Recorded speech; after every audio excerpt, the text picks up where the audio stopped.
Welcome back, my awesome viewers. I said my name's Carol Masharia. We are going to address another issue still relating to marriage and still touching the youth so much. Because when you miss out in this, when you miss out in making the right decision in marriage, you mess up the whole thing. You might even find yourself messing up the whole of your life. You might even lose the track of the purpose that you are made for. So it is important that we check on these things, because many youths make wrong decisions when they are getting married. They get there with wrong reasons, and it is important that we remind ourselves it is a God-intended project, marriage. It is a God-ordained institution, and so He had a good purpose for us when He made the institution of marriage. So I don't want any one of us, our young youths, to miss out on making the right decision when you're getting married. So it is important we be cautious with some of the things that many of us get married for, and these are the wrong reasons to get married. The first one is to solve your relationship problems, or in other words, to revenge. At times you find that when you have broken up with somebody, when you have broken up in your relationship, you feel that you want to get into another relationship very fast so that you can be able to revenge, so that this person can still see that you're worthy, so that the other person can see that you are really good, and maybe he did a mistake to lose you. And this is a very great mistake that many of us do. Because you have broken up, now you need to get very fast there, and you need to get another person. And remember that when you have broken up with somebody, you are hurting. Inside yourself, you are hurting, and inside yourself, you're not yourself. Maybe you feel like you're mourning, you feel like you have lost something. And so when you get married at that position, remember that you're not yourself. Always remember that you're hurting inside yourself. You are desperate. And don't let that desperate actions call for desperate situation call for desperate action. Don't follow this notion. So don't get into a relationship when you are desperate. Don't get into another relationship when you are hurting. Take time and heal. I always advise you take 6 to 1 year time, so that you can be able to heal well, so that you can be able to start afresh, so that you can be able to, I always advise fellow youths, maybe you have gone through a breakup, ensure that you have rebranded yourself again after a breakup. Ensure that you have, you feel that you are more energetic, you feel that you are more worthy, you feel that you're more beautiful, you feel that you are more stronger to move on. But when you get into another relationship immediately after a breakup, my dear ones, you are making a great mistake. You might go wrong, because even this person you're getting married to might take an advantage of the situation that you're going through, might take an advantage of coming and filling the vacuum very fast. So don't let somebody marry you because of that vacuum, that he wants to come and fill the vacuum very fast. You can still do better without being not in a relationship always. So have your time, have fun with yourself, have a self-love, start loving yourself, because even these men, ladies, this goes to the ladies. They want somebody who is composed. They want somebody who is confident. They want somebody who knows herself. Remember we said, don't answer to a call that is not yours. Usitike Anna wewe si Anna unaitwa Mary. You need to know yourself. Guys need to see somebody who is confident. They don't want to come and take an advantage of somebody. So, dear ladies, after a breakup, don't get to another relationship immediately. Give yourself time, recover from that hurt, recover from that breakup, so that you can be able to get there as a good person. You can be able to get there as a person who is ready for marriage, as a person who is ready to date again, and as a person who knows herself. You won't be taken advantage of. But if you are desperate, but if you don't realize yourself, but if you are called stupid and you accept, yes, I'm stupid. But if you are abused by somebody and you are there saying, I'm stupid, and another person comes and tells you you are not stupid, and you have not known yourself that you are not stupid, that is a wrong mistake. Know yourself and give yourself time. The other reason that people get married for, and it is very dangerous, and it is very bad, it's monetary reasons. You marry someone because he's rich. You marry someone because you know he's able to satisfy your financial needs. This is a great mistake. I love what the Kikuyu people say, gotire money ni mokea. You know, don't hate a person because he does not have money at that given moment. Remember, this is a young guy, and he can also, you know, he has visions. He's going somewhere. So don't disqualify him because he does not have money and you think of going for another person because he has money. I want to remind you guys, because this is something that is really affecting many of us. Yes, you are here. Unataka hizo pesa ziko na huyo jamaa na unasikia ni mzuri sana. Hakuna mtu hapendi kuishi maisha poa. Kila mtu anataka kuishi vizuri. Everyone want to live in a good house. Everyone want to drive a good car. Everyone want to live those posh life, those luxurious life. You know, kila mtu anapenda hivyo. But it is important that we note, when you get to marriage, when you get into this institution, now the money that you are looking for, it is yours. You have it already. So what else are you looking for? Do you have the best person? Do you have the friend that you needed to take you through this marriage? Because you can have the money, but there is still other things that you need. You need companionship. What if I provide for you and I'm not there for you? What if I give you all that money and I'm not there for you? Remember that marriage is for companionship.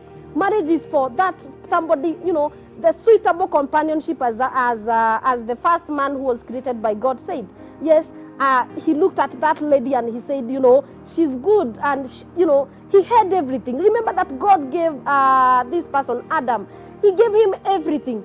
He gave him animals, he gave him land, he gave him a very beautiful Garden of Eden. But he lacked companionship. So we are learning from this concept that marriage is not for money, it is not for those monetary satisfaction, but it's for companionship. What if that guy provides for you? What if that guy buys you the best car and he's not there for you? You need this person with you. You need this person in bringing up your kids. You need him as a present father. You need this lady, because even nowadays guys are getting into relationship, starting relationship with the ladies because maybe the lady is financially stable. It is now even coming the other way around because the girl child is empowered, the girl child is making money. And no, you see some guys sees that, you know, you are kona pesa already, let me start a relationship with this girl because let me get married to this girl because she has money. No, no, no, no. We are missing out on that. Remember that a time will come, utazoea hiyo pesa. You get money, you get everything you desire, you can be able to purchase anything you need, but you need a friend. You need somebody who is with you. You need somebody who is with you when you're going through adversity. You need somebody who is going through with you, even maybe when you have married and you have delayed to get children. Remember, the happiness of every woman is to get children. And put yourself in a position that you have gotten married to this guy and hujapata watoto. You see, now you need this person in this adversity that you're going through. You need this person to support you. You need this person to tell you that he still loves you. You are still his friend, even when you're going through this, because it is not you alone. But now you have all the money, but you don't have this person. So my dear ladies, I'm really speaking this with a lot of, you know, with a lot of feelings, that you need to get married to a person that he's your friend. Remember, we said marry your best friend, to say that money is everything. But my fellow youth, I'm here to tell you, in marriage, money is not everything. Because what you need to survive in life, what you need to stay in this life so well, what you need to be able to enjoy even what you have been able to purchase or what you have been able to acquire, what you need even to enjoy those papers is happiness. That's the only thing we need in life. Remember that you can have this guy, you can have this lady with all the money, with all the needs that you need, but you're not happy. So what you need in your life is happiness. So money is not everything in marriage. Point number 3, some people get married because of pressure. And this is so wrong. Remember, there is time for everything. As the word of God says in the book of Ecclesiastes, that there is time for everything. And the timing of God is the best. So don't feel pressured to get married. Maybe because of friends, maybe your friends are getting married. Just wait for the timing of God. The timing of God is the best. Parents and relatives, maybe they may be there to tell you, oh, you know, we need grandchildren, we need to be called aunties, you know, all these things, pressure from the relatives. Kwa nini hujaolewa? You have taken so long, you know, when are we seeing this girl? When are we seeing this guy? You know, all those questions, they bring pressure to the young ones. And I would also want to advise our mothers and our, you know, our sisters, kindly don't pressure somebody to get married. There is time for everything, and let them go at their own pace to avoid them getting into a wrong relationship, to avoid them getting into a wrong marriage, and to avoid pressuring them, even making them make the wrong decision. There is time for everything. Your Boaz is coming. Remember, a time came and Ruth got his Boaz. Just wait for your time. Your Boaz is coming, your Ruth is coming. Don't be pressured, maybe even by the society. It's all there. Everyone is there asking questions. Don't listen to them. You know yourself. You know the timing of God is coming. Just wait upon the Lord. And as you're waiting for the timing of God, be smart, be good, be composed, be confident, know yourself. Because at the same time, even if you're waiting for the timing of God, because the timing of God is the best, let's not unquote that. But at the same time, be good, be well prepared for that, and God will see you through. The other thing is kids. Unfortunately, some of the girls, they get pregnant even before they get married, and they feel the pressure to get married to cover up the shame, to cover up the baby, you know, and all that, because the society believes that you, and even the biblical setup, you know, all this pressure. And at the same time, we cannot assume that people are getting into a mess that because we are saved.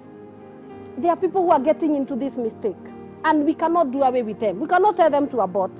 We cannot force them to get married. Maybe it is they got pregnant with a guy that they would not wish to live with the whole of their lives. So don't get pressured, my dear one. Bring up your kid. Maybe as a boy, as a guy, don't marry this girl because you have made her pregnant and you're not ready to live with her. Support the baby. The baby is yours. Give full support. Do the full responsibility of supporting the baby, but don't get pressure to marry this girl. I know this might sound so funny to others, because our mothers don't want to bear the shame, because you are a mother's union woman, because you are a mother's guild woman. It is good we serve in all these sectors, but at the same time, we are human beings, and we are living in this world full of mistakes, full of messes.